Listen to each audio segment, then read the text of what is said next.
Anyway, let's get started. First and foremost, World Health Organization says Gaza's main hospital is no longer functioning. Let's get started there. Of hospitals in Gaza. This map shows hospitals in the Gaza Strip. The UN says 20 out of 36 are no longer working. The biggest, Al-Shifa, is not functioning at all, according to the World Health Organization. Al-Shifa's head of surgery has told the BBC that a third premature newborn baby has died because of a lack of power. There are reports that Gaza's second biggest hospital, Al-Quds, has run out of fuel. It's now 5 weeks since Hamas, designated a terror organisation by the UK government, killed more than 1,200 people in Israel and took more than 200 hostage. Since then, Hamas officials say well over 11,000 people have been killed in Israeli attacks. That's a crazy way to fucking cover that. Jesus Christ. Hamas officials say. Might as well just not even say how many people died at that point. You know what I mean? It's very interesting that, like, they full-blown just do this, like, they full-blown do this thing where it's like, one, Hamas is a designated terror group, which it is. And two, its civil governance branch, like the health ministry, is actually also Hamas, which it is. But packaging it in this way, which they didn't used to, by the way, which they did not used to, packaging in this way is deliberate. I've talked about this quite a bit. It's specifically done to discredit the numbers. And that's what's going on Gaza. Well, let's go live to Jerusalem now and speak to our correspondent, Tom Bateman. Good morning, Tom. Another week begins. Just talk us through what's been happening overnight. Well, what we have is this really desperate situation at Al-Shifa Hospital. You were hearing about the World Health Organization talking about a perilous and dire situation, and that is because of the fact that around the hospital now there is very fierce fighting. They're talking about intense bombardment and armed clashes. And so within the hospital, on top of what has been, you know, a very, an extremely difficult humanitarian situation for weeks now, it is effectively completely closed, apart from what the Israelis say are safe evacuation routes out. Now, Palestinians say that it is simply not safe. There are dead bodies lining the route, that people have been shot at and people killed when they have tried to leave. So it's extremely perilous. And in the middle of all this huge crisis, with 36 now premature babies taken out of the neonatal intensive care unit because it stopped functioning because of the loss of power, now being kept in a cardiac surgery room without the right equipment. They're not in incubators. They can't be kept properly warm. They have desperate needs. And the doctor there, Dr. Marwan Abu Sada, telling the BBC that he fears those babies will die unless either the hospital gets fuel to power incubators, or, like, I know that in every way, like, Israel tries to justify all of these ruthless killings. I mean, it's basically just all-out slaughter, ethnic cleansing, and ethnic displacement being the main goal here, the main objective. If you listen to the Israeli officials, they'll very clearly define that, very clearly openly state that. But I feel like it's like the slaughter and the death and destruction have gotten to a point where it's like it's a baby in an incubator. Like, these are premature babies that have to survive inside of an incubator. It's like, I know that the president, the Israeli president, can go and be like, we found this book about how this annotated book in a child's library about Hitler, and how this indicates that even children are technically culpable or whatever, and children are Hamas. Like, when you talk about a baby in an incubator, it's like, objectively, it's literally the equivalent of, like, burning down an orphanage. You know what I mean? I mean, these are children who these are babies who haven't even, like, fully developed, you know? And I don't know, there's, like, it's almost comical when you think about it. It's literally, I don't know, you can't, there's no justification for any of this, obviously. But like, you can make propaganda, I guess, for the freaks that desperately want to I guess, cut propaganda to make this seem like it's totally permissible and totally valid and totally legal. But it's just, I don't know. I mean, there's nothing I can say at this point. Like, I know soft Zionists, like liberals, want to maintain this defense of Israel's actions, and that's what Western media is kind of doing. It's just like giving them an out, but there's no way to, I don't know, there's just simply no way to talk about this. There's no way to talk about what's going on and try to defend it. MSF press release, Doctors Without Borders press release says snipers are targeting patients at al-Shifa hospital in Gaza.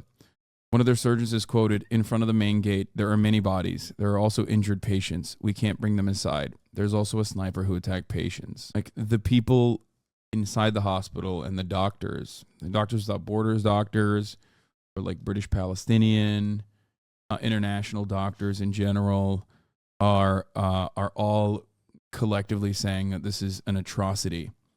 If you listen to the New York Times Daily podcast, where they talk about the hospital running out of fuel and how it's been under blockade pretty much nonstop, it's basically, it's a cemetery. That's what the doctor is saying. And looking at all of this and not having like immediate sheer visceral disgust, I don't know how you can look at a situation like this and go, yeah, I think this is probably valid, normal, justifiable. Like, it doesn't matter. It doesn't matter if the Hamas headquarters are fucking underneath the hospital. Like, you can't, this is unimaginable. It's just, I don't know what else to say. Like, there's one side that is routinely and still continuously lied about pretty much every action that they've taken and tried to make really silly justifications for it. And then all of the victims, when asked, all of the people when asked say, hey, just stop bombing us. You know what I mean? Like, please stop bombing us. Like, we don't know if there is Hamas or not, but just like, please, can you stop bombing us? Or even other doctors who say, no, I've worked there for years. I did not see any Hamas underneath the hospital. But the fact that, I don't know, the fact that there is no empathy, the fact that there's no empathy here for Palestinians, it says it all, right? I mean, it's just, I'm my very best to talk about this. But this news is funded by viewers like you. Please support our work. All right, here. Functioning as Gaza's health system collapses under relentless Israeli bombardment and blockades. On Saturday, al-Shifa hospital They've shut off the lights in like the hallways and stuff at this point. They have like very, very limited fuel. And out of fuel, forcing doctors to remove dozens of premature babies from incubators. 6 preemies have already died.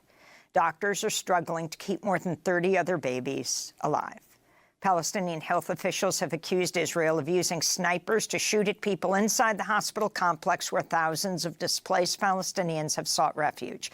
Israel's claimed Hamas runs a command center below the hospital. Hamas and medical officials at the hospital have denied the claim. On Sunday, Dr. Mohammed Obeid, a surgeon with Doctors Without Borders, described the dire situation inside the hospital. The situation now is very bad. We don't have connection. There is no internet. Wait, what the fuck is going on with this?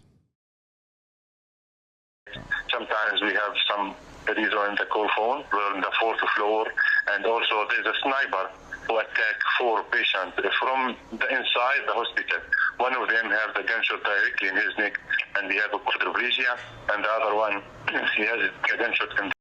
I agree with your opinions on the situation, but I don't get why Hamas is fighting the IDF near the hospital. It looks very bad, and even if they have a base there, they cannot realistically hold their position. I don't know if you understand this, but like, they're being invaded, and children are being sniped, and fucking, people are getting sniped inside of a hospital. At that point, it's ridiculous that you're still talking about optics. What about the optics of fucking literally mercilessly, ruthlessly bombing a fucking hospital and its courtyard and shooting at the people there? Like, this is a psychotic question to ask. Like, wow, what about the optics of Hamas? What are you fucking talking about? What are you fucking talking about? Like, from the position of the Palestinians, they are the ones who are trying to fucking push back against an invading force. You understand that, right? Like, I don't know how else to cover this situation. I don't know what to say. Like, ask Palestinians how they feel. There's a reason why every single fucking... there's 2.2 million Palestinians in the Gaza Strip, and Israel can't find a single fucking Palestinian to be like, Hamas is bad, so they have to make up shit. You know what I mean? I'm sure there are. I'm sure there are Palestinians out there who are like, yeah, we hate Hamas. Except right now, you know why they're not fucking speaking? You know why they're not fucking speaking? I don't give a shit about making the IDF propaganda seem true, dumbass. Okay? Do you not understand self-defense at this point? Do you want to know why when I said when Russia invaded Ukraine on the Eastern Front, they completely eviscerated any kind of goodwill they could have ever had historically from the likes of those who live in Kharkiv, who identify like with being Russian or watch Russian television, whatever the fuck. They completely lost all of that because they bombed the shit out of those positions. They bombed the shit out of civilians. It's impossible at that point to feel confident about these people liberating you. Just think about it like a human being, please. There is no circumstance in which being bombed by an invading force is going to cause you to literally fucking go, you know what? These guys that are bombing me are actually liberating me. That's why they killed my uncle. That's why they destroyed my home. That's why they destroyed the beachfront. At this point, when you're talking about the optics of like being fucking blown to bits, and you're not talking about the actual optics of like what Israel has done and what Israel continues to do with the go-ahead of the entirety of the Western world, and you turn around and you go, why is the militia force that's like fighting back against the bombing occupation is insane to me. I genuinely don't understand it. Okay? Like I've said, while there's no proof whatsoever other than Israel claiming, for years, by the way, it's always been like a rumor that you know there's a Hamas headquarters under the hospital. Even if there was a Hamas headquarters under the hospital, you still cannot blow up the hospital. You cannot blow up the people inside of the hospital. You cannot shoot people inside of the hospital. This is insane. For those of you who also don't know, let me explain it further to you. Let's say there's a Hamas militant, okay? Let's say there's a Hamas militant who's shooting, okay? Who's shooting at Israeli soldiers, okay? Inside of Gaza.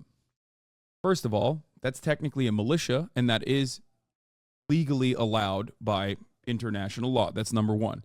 Doesn't matter if you consider them terrorists. That's the most valid thing that you can do, regardless of whether they're terrorists or not. So that's number one.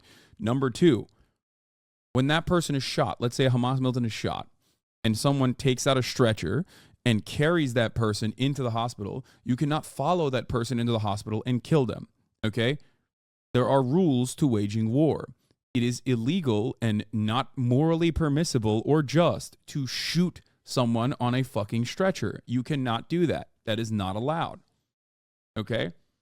Even if there are Hamas militants who are literally like, I love Hamas and I hate Israel, you cannot fucking shoot people on a stretcher. You cannot shoot people in a hospital. There are rules to this. Shooting medics is a war crime. It's, of course, also Israeli policy when you think about it, really. Okay?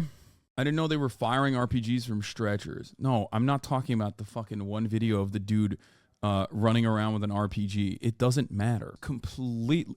The premature babies that are dying as a consequence of not having enough fuel in the hospital are not the Hamas militants, okay? Saying all about their opposition, according to the idea of Hezbollah also used schools and hospitals for munition storage. You know why the focus is on the Al-Shifa hospital? Right now, Al-Shifa and the Al-Quds hospitals are the two major areas with the highest civilian density. Like everyone that is remaining in northern Gaza,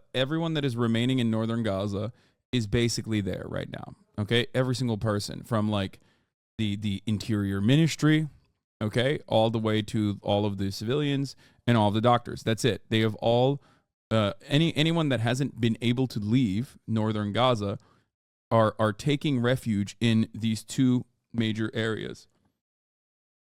Okay? That's what's going on.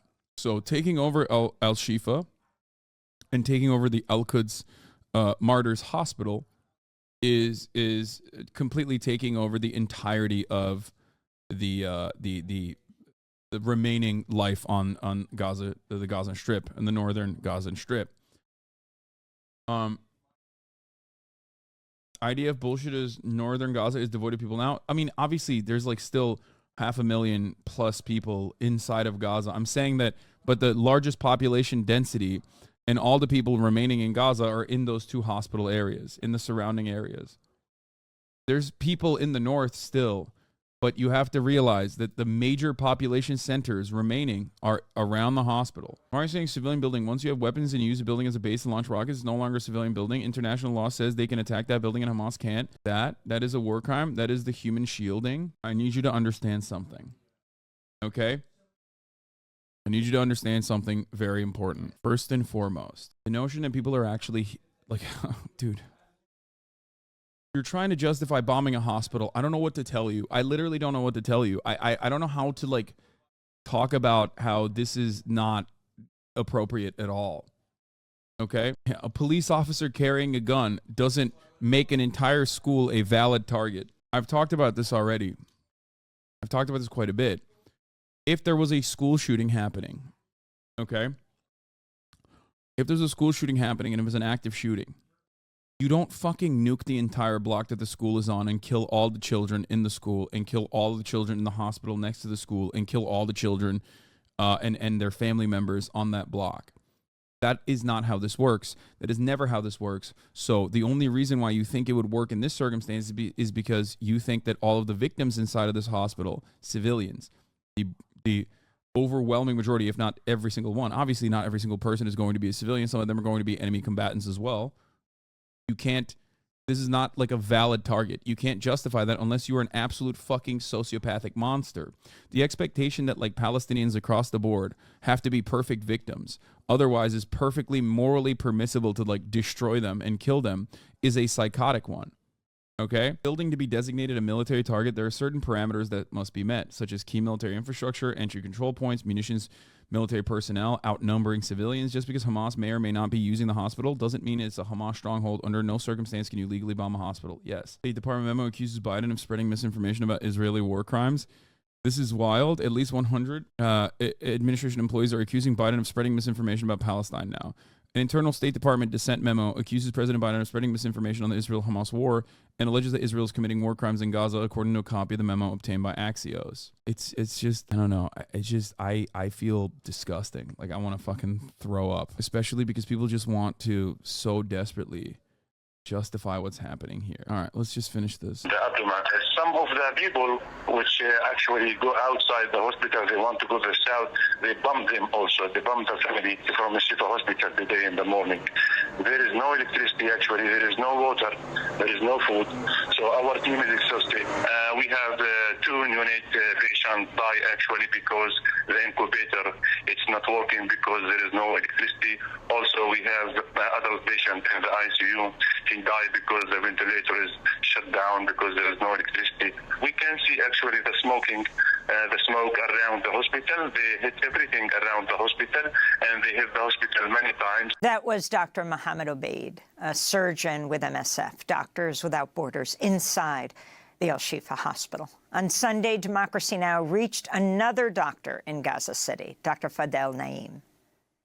We at al-Ahli Arab Hospital, the Baptist Hospital, are the only functioning hospital in the Gaza City. All the injured people and other... What's with all the Trump 2024 PSYOP propaganda in this community all of a sudden? What are you talking about? Who the fuck is saying Trump PSYOP propaganda? Have you seen the insane amount of Hasanabi heads advocating for voting against Joe Biden? That's your major point of contention here? That's what you care about? Are you fucking insane? What's wrong with your brain, dude? Really rewire yourself, please. And chatters, don't fucking yell at this person, please, okay? I hate when people do this shit. When I pull someone up, let me yell at them. You don't have to do that, okay? I think that, as I've said already, especially as the election is a year out, trying to extract concessions from your elected leaders is morally just and very good and at the basis of the democratic process. if the goal is to constantly say, well, the other side is much worse, which is objectively true. Donald Trump would be worse than Joe Biden, except Joe Biden is currently continuing Donald Trump's Israel policies, and doing it with vociferous support. Ultimately, you still have to try to get your side to do the things that you think are correct and right. If you don't do that, if you don't fucking do that, then what's the process? I don't understand. Like, what's the reason? What's the entire reason for voting for a politician at all? This doesn't make any sense. This does not make any sense whatsoever. I don't understand this. If the goal isn't to try to get your politicians, to get the people that you're voting for to like do your bidding when there is like popular support for a particular thing, then why are you even voting at all? I genuinely don't understand it. I don't. Also put pressure on another candidate to primary Biden since he's objectively a bad candidate. I mean, he is. And that is, there is a time to talk about that. But like, I don't understand. I really don't understand. Like, these are the people that said, we're going to push Joe Biden left, just vote for him. It's just team sports at this point, and you just want your fucking politician, you want your team to win for no reason other than to say your team won. I'm sorry. Like, what could Joe Biden do? As long as Trump is worse, then if Joe Biden is, let's say, as bad as Donald Trump was last time around, is that okay? Is that all right? Should we not try to change Joe Biden's opinions? Should we not try to change Joe Biden's policies? Why should we not do that?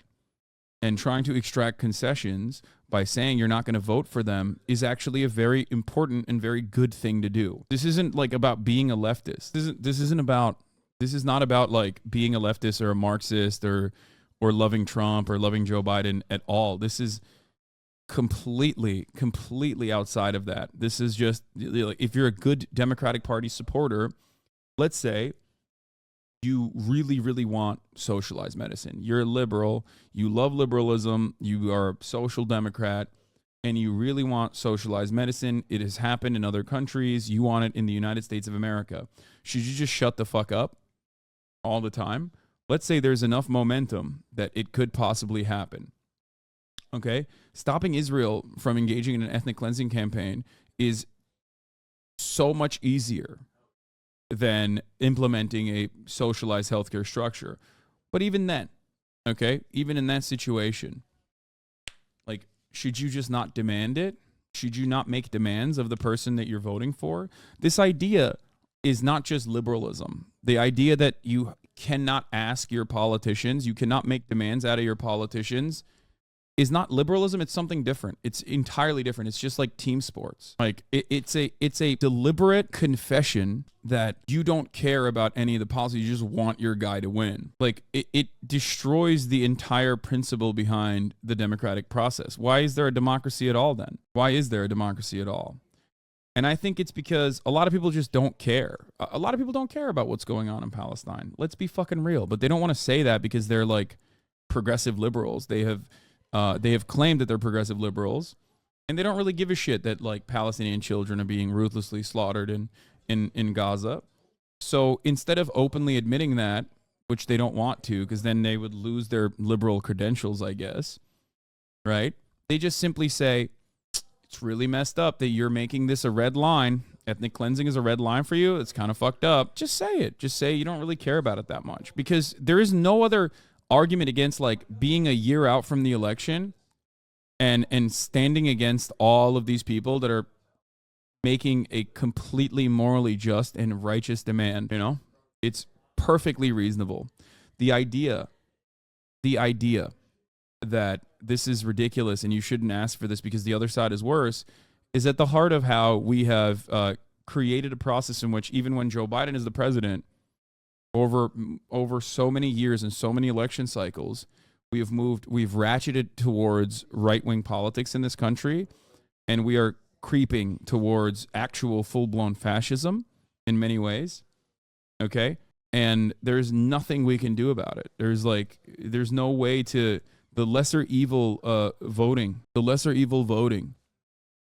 is just a way to tell everyone to just shut the fuck up. Don't make any demands. Don't make any demands whatsoever. Like the idea that like all these Democratic Party candidates are entitled to your votes is exactly how we got is exactly how we put up Hillary Clinton. It's exactly how we put up Joe Biden.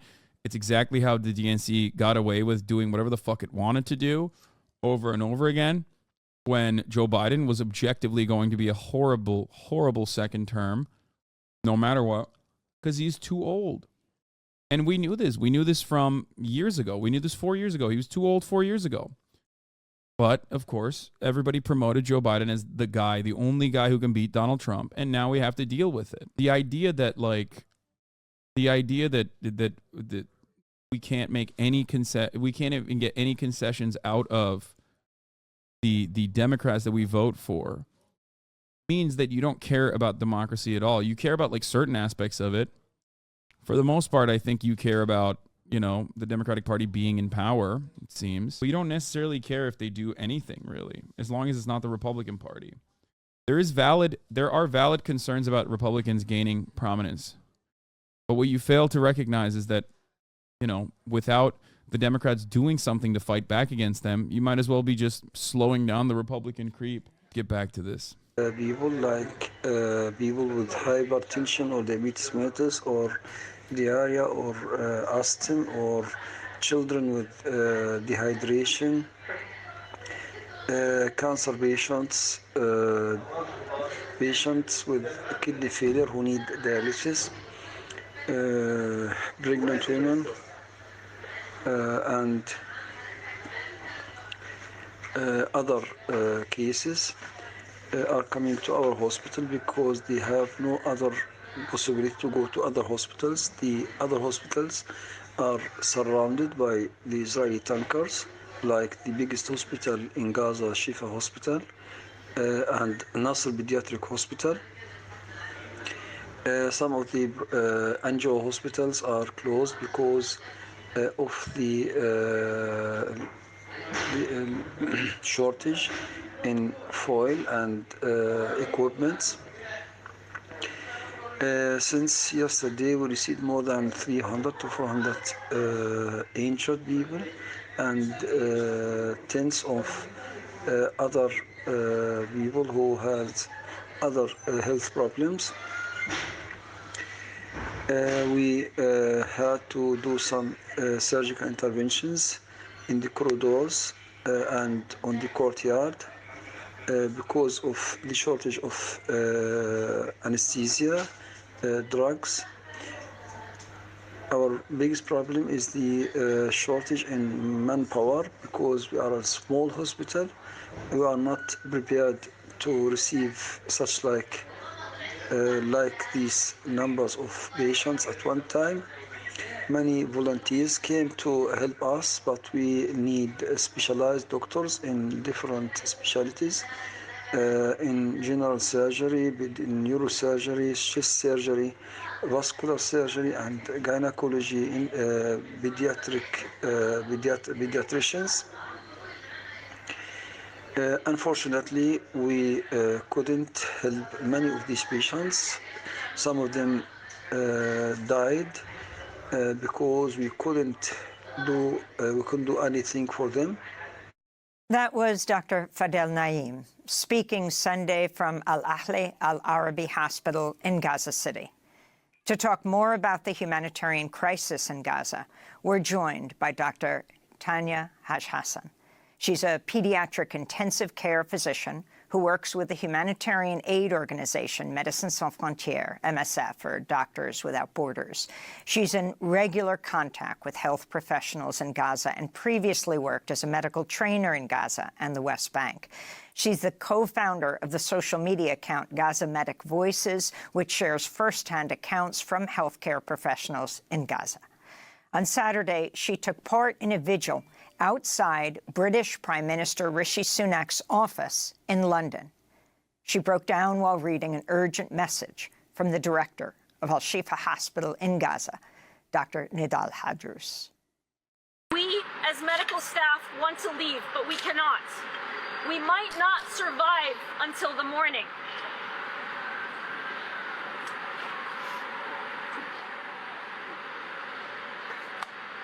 Dr. Hassan breaks down as she tries to read a statement from the doctor in Gaza. They're trying to be, they're like, the thing is, everyone tries to go, well, what about Hamas? What about Hamas? And the reason why people do that is because, like, they want to make it morally permissible to kill all of these people, like these doctors, the children, because Hamas is there. Okay? And from where I'm standing, I don't give a fuck who's there. Okay? I don't care. I don't care if Hamas is there. Okay? I don't. This is ridiculous. This is completely ridiculous. It's insane to me that you know, there's Hamas there. Okay? And that's why we have to do this. No, there has to be red lines. And there are red lines. They didn't even try to prove Hamas is there. They do. They do try to prove it. They try to prove it by, they put up a fake doctor. Okay, here's a couple of different things.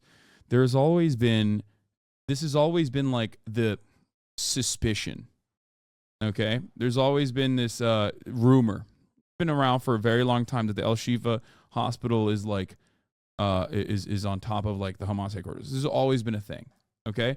The doctors that have worked there, international doctors, have said that there is no such situation there. I believe them. Why wouldn't I believe them? Why would I believe the Israeli rumor? It could be true, but it doesn't change the reality that, like, there is no genuine evidence to show that, and all the evidence actually shows the exact opposite. So the question is, all these people have to be in on it, I guess. And IDF tried to show that there was a tunnel under the hospital. It was very badly edited. Yeah, they put up a fake doctor. But the world has to know. They put up a fake doctor who's like holding a fucking stethoscope, like literally to be like, oh, I'm a real doctor. Like, look at me. Ya Allah, I can't believe I'm doing this. But the world has to know what Hamas is making here. They're taking over the entire fake explosion noises. Hospital. They're taking over the fuel, the medicine. I have nothing to treat with. I had to fix a fracture for a 5-year-old boy. It's just so insane. It's so insane that, like, this is what we have here. Like, this is the evidence. The evidence is like fake doctors. Okay, fake doctors being like, please come in and blow up hospital. This is the only way. This is the only way that we can get rid of Hamas. Please, Hamas, please blow up the hospital in Gaza. Hamas is here. Okay, and like holding her fucking hijab, perfectly clean outfit, holding a stethoscope. They should be like, I'm a doctor. Fake bomb sounds, no fucking additional noise. No additional noise in the background. You've heard the doctors give interviews, okay? You've heard the doctors give interviews from inside the hospital this past week. Does it sound like that? Yeah. Yeah. Yes, it's Palestine that has a Palestine situation going on. Exactly. Every accusation is a confession. Okay? They say Palestinians are lying.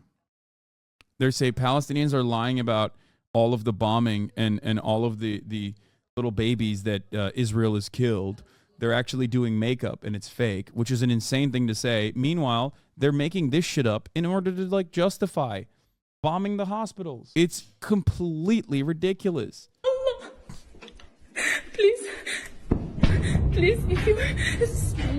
if you hear me, please leave, run away, don't stay here, please. يا عالم يا ناس اطلعوا من هون. Anyway, so she's so obvious in Israeli is funny. Her Israeli accent is extremely obvious. Yeah, it's just, I don't even give a shit about the accent. Like, it's very clearly fucking fake. Okay? And none of the doctors that are at Al-Shifa have ever seen this woman. Okay, here it is. I can report that 3 Doctors Without Borders MSF staff currently at the Al-Shifa hospital said today that they've never seen this woman in this apparent fake video, which has been viewed 12 million times before being deleted from an Israeli government account. This closely echoes a 2011 hoax. In 2011, Israel government shared a YouTube video by a man who claimed to be an Israeli gay rights activist who said he was discriminated against by Gaza flotilla organizers. The video was exposed as a hoax. John Ronson set out to find the actor in it. John Ronson, my goat. The mystery out there, an experience I went through recently. The Gaza flotilla is the one with Mavi Marmara. Remember when I told you guys, like, the Turkish humanitarian aid mission? In the fight for gay rights, for human rights. It was hurtful and even a little heartbreaking. I've been active in the gay rights movement since college. I heard a lot of stories about flotillas and convoys from Europe trying to reach the Gaza Strip. The names of the group sounded impressive. Viva Palestina, Free Gaza Movement, IHH Humanitarian Relief. I thought, this is something I want to be part of. So I decided. He said the IHH This is Turkish, by the way. I think he might be Turkish as well. His accent sounds like he could be Turkish. But he's talking about how, like, the IHH is a Turkish humanitarian AIDS mission, but it's like an Islamist cutout as well. But I won't get into the details of that. That's a long, convoluted process. But they also literally did the humanitarian flotilla that pushed through the Israeli blockade from sea, and then the Israeli commandos dropped in from fucking attack helicopters and mercilessly slaughtered a bunch of the humanitarian aid workers, and then tried to turn around and go, oh, remember, well, these guys are actually terrorists. Like, look at all the weapons they had on the ship, and the weapons were just like knives. Like, they couldn't even find anything, so they were just like, look at all the weapons we have on the ship. I've talked about this quite a bit. It's the Mavi Marmara situation. I think this guy... I tried to contact one of these groups based out of London. I sent them an email. I explained that I lead a network of gay rights activists and that we'd love to bring some pride to the next flotilla. After about a month, I get a short email from the London group saying that the participation of my LGBT network would not be possible, since it would not be in the overall interests of the flotilla. I was surprised. Look at this fucking fedora. And a bit insulted. Who are these people? Unlike most homemade YouTube videos, there seemed to be a second unit getting B-roll of Mark Pax in the corner of the room and following him down the street. So I decided to check his story out with the Free Gaza movement in London. We're the only ones in the flotilla with an office in London. So it would have had to have been you? If he's contacted London, then he would have come through here. And you've not had an email from him? No, and I had checked all the Free Gaza email accounts. He hasn't contacted us at all. Yeah, I mean, also, if he had actually contacted, unironically, the IHH, they probably would have been like, yeah, fuck off. Let's be real, because that is, like, unironically a very conservative, very Muslim, very fundamentalist, Islamist conservative outfit. That's what it is. So I guess he just like approached the wrong guys. Anyway, the actor refused to say who made the video, but as I reported at the time, it was boosted by David Saranga, an Israeli diplomat who taught students to promote Israel online with guerrilla marketing. As Mark Owen Jones reports, the anti-Hamas video supposedly recorded in the Gaza hospital this week was shared by an official Israeli government account for communicating with Arabic speakers before being deleted amid widespread suspicion that it was fake. And they deleted it. They deleted the video because it was fake. They've been doing this non-fucking stop. Okay? She sits down. She covers her eyes. Her colleagues also, in blue hospital gear, put their arms on her. We might not survive till the morning. We don't want to be killed here. Just only because we remain committed to our patients and our medical profession. I am calling for help urgently. Please do whatever you can through your government or the international, the ICRC, the Red Cross, to arrange a safe corridor for the medical staff. Please treat this as top urgent.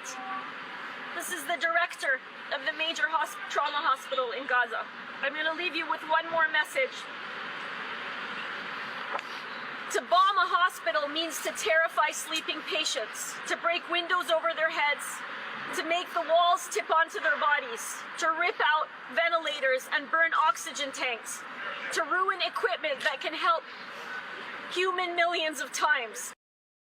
That was Dr. Tanya Hassan, pediatric intensive care physician who works with the humanitarian aid group Doctors Without Borders, reading an urgent message from the director of Al-Shifa Hospital in Gaza, Dr. Nidal Hadrous. Dr. Hassan, thank you so much for joining us. You must be, to say the least, beyond exhausted. You were reading that statement in London. I last saw you in Jordan, and now you're in Toronto, Canada. Can you talk about the latest? That was Saturday. This is now 2 days later. Yeah. Just to be clear, you know, this was a vigil with multiple healthcare providers present who have been working in the Gaza Strip for over a decade. And we're all in tears. I mean, every day we feel like we've reached the worst. And I'm going to quote one of my colleagues in Gaza, a young female surgeon, who said, every day we think that we've reached the worst thing that could ever happen, and it's impossible that the world will be silent to it, and it will definitely get better, and we finally reach the end. And then the next day it proves that there's something even worse. And I share that sentiment. We have descended into a very dark era for humanity. Let me just paint a picture for you of the conditions as far as I know them right now at Al-Shifa Hospital. I'd been receiving updates up until about an hour and a half ago. It's very difficult to receive updates. As you know, communication has been cut off, so they're intermittent. There's certain individuals who have intermittent connection. Al-Shifa Hospital is the largest trauma hospital in Gaza. It is under complete siege. It has been come under a direct attack by Israeli forces for over a week now. The medical staff, including Médecins Sans Frontières, MSF staff, are physically in the hospital at the moment. There are patients there in critical condition, hundreds of patients, and there are thousands of internally displaced individuals who are still inside that hospital, completely under siege, surrounded by Israeli tanks. They have no access to food. They're surviving on minimal dates and biscuits that are left in the hospital. They have no access to water. They describe being very thirsty. And as you know, they have no access to electricity.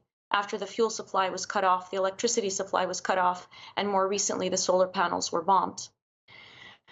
They describe over 100 bodies lying on the ground, decomposing, dead bodies that they cannot bury. This is after having to dig mass graves in the garden of the hospital. The morgues cannot be cooled to preserve the bodies. As you know, there's no electricity. So they're decomposing. The intensive care unit was targeted twice in the last 24 hours. There are 28 patients there. 2 of them have passed away over the course of the evening. These are the adult patients. Someone messaged me about the idea of killing Israelis. The level of destruction would have been impossible by Hamas. But there's a lot of eyewitness testimonies, and we cannot investigate what's happened yet, but the evidence is there for everyone to see. What do you mean? She deleted this after enough people told her that this is just a calendar that lists the days of the week. No apology, of course. Found in the basement of the Rantisi Children's Hospital in Gaza, a schedule is showing the names of Hamas terrorists who guarded the hostages. Every name on this list is a dead man walking. I feel like it's Baghdad Airport version Gaza. Yeah. They have no access to oxygen. Dialysis patients who require electricity to run the dialysis machines because they have kidney failure. Israel's Western-focused propaganda relies on the West not really listening to Arabic speakers and not really knowing Arabic, right? I say this with all sincerity. They have also done this time and time again. They literally fucking posted a Arabic mother, a Palestinian mom, yelling about how Israel killed his children, his 30-year-old son, who was also a father himself. They fucking posted it. Their official account posted it, changed the subtitles underneath it to say like, oh, I hate Hamas. Hamas is actually killing us. Israel is going to save us. I much prefer Israel to Hamas. The fact that they can do that, like, shows me that they're just fucking gross. They're gross. There is no end to the madness here. There's no end to like whatever lies they will tell. And a lot of that is done specifically to flood the market with as much misinformation as possible and then move on because there's no repercussions for it. There is no repercussions for it whatsoever. You just move on. Millions of people see it, you delete it quietly, and then you move on. No media member has been like, why do you guys keep lying? I have yet to see a single fucking mainstream media person. So why does the official Israeli accounts and Israeli politicians routinely fucking lie about this shit? Do not have access to those dialysis machines. I can describe to you in detail what death will look like for these patients. Toxins will develop in their bloodstream. They will become overloaded with fluid because they cannot pee it out. They cannot pee the toxins out either. They will feel very unwell. They will probably get very confused. They'll have difficulty breathing, and eventually they'll die. This is a slow, horrible, painful death, preventable, painful death, like all the deaths in Gaza. Anyone who moves inside the hospital is getting directly killed. 2 nurses were killed by snipers in the last 24 hours. Anyone who tries to leave the hospital is targeted.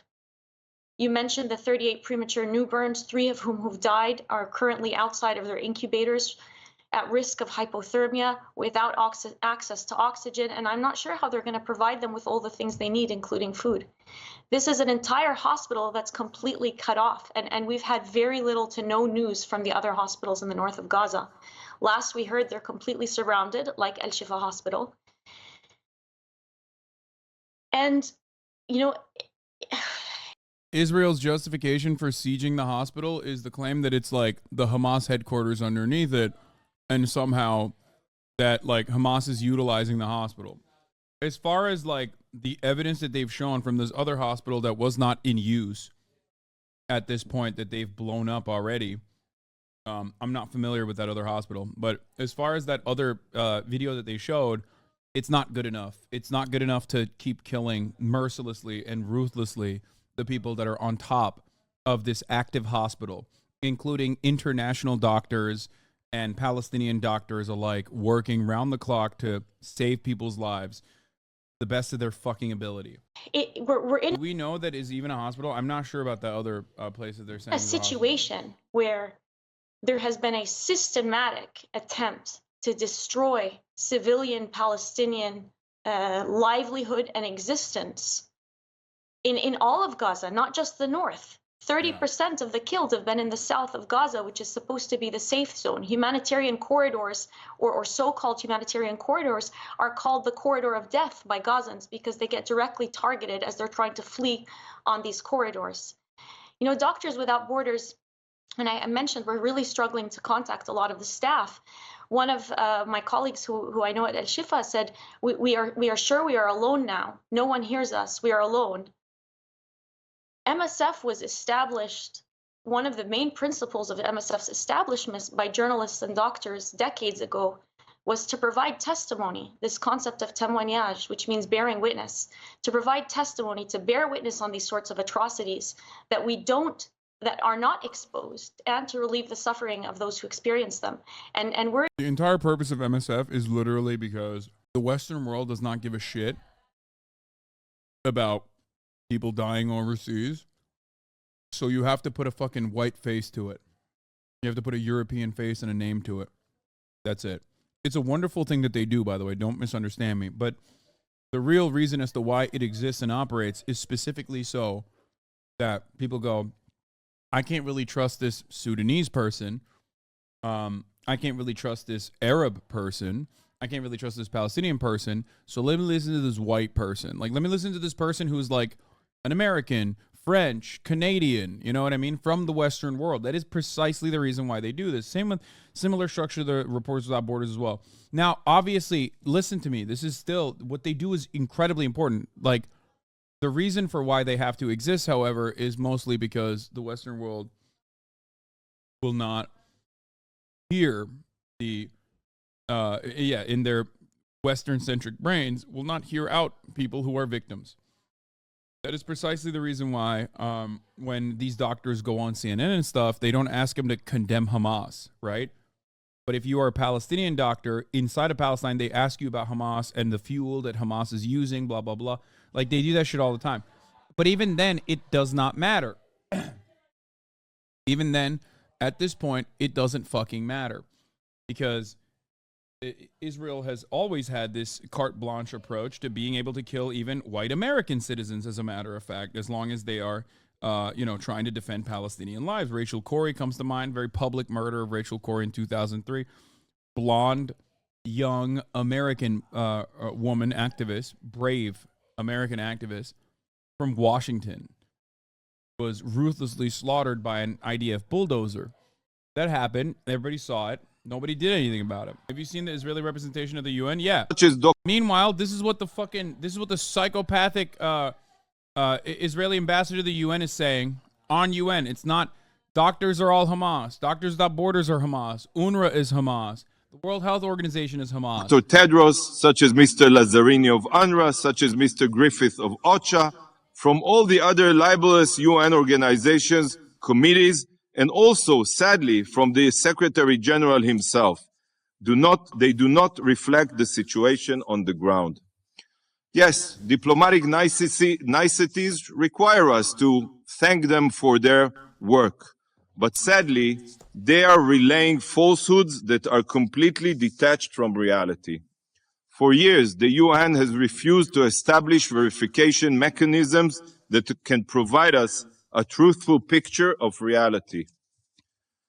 WHO is it that supplies the UN with these so-called facts. Sorry, who is it that supplies the UN with these so-called facts? Is this information coming from unbiased and impartial third parties? The answer is no. Every piece of information regarding the situation on the ground that this council receives comes from Hamas, not international UN employees in Gaza. I will remind the council that the reason why you can't have third-party international verifiers on the ground is because Israel kills them. This is in the eve of Israel killing 110 plus UN workers. And he's also simultaneously saying that the UN workers are also biased and liars. What are you fucking saying? Like you're literally saying they're biased liars, but also simultaneously you're saying they're Hamas adjacent. While simultaneously there's no international community like organizations there. It's like, how could there ever be when you kill them and then also call the ones that are there Hamas? Hamas, a genocidal terror organization, controls every facet of Gaza. Every number from the so-called Ministry of Health is Hamas. Many UNRWA workers in Gaza are themselves members of Hamas. The time has come to bust the myth of UN-supplied facts. The UN won't establish third-party verification on the ground, which Israel doesn't allow, by the way. Just remember that. And then says the UN members themselves are Hamas. They're surrounded by Hamas militants, dog. Maybe we should let Israel deal with that in the way that Israel knows how to deal with it while you're in the building. You know what I mean? What the fuck is this? Council is being spoon-fed lies by the very same terrorist organization that deliberately murdered and maimed thousands of innocent Israelis just 34 days ago. Hamas has ensured that every square meter of Gaza is under their complete reign of terror. Many ambulances drivers are Hamas members. Local contributors to international media are Hamas members. We saw this week that innocent photojournalists for Reuters and the New York Times not only documented Hamas's horrors, but crossed into Israel to film them with the terrorists themselves. This literally was disproven. Everyone is Hamas except for us, but maybe we're Hamas too. I don't know how to deal with that.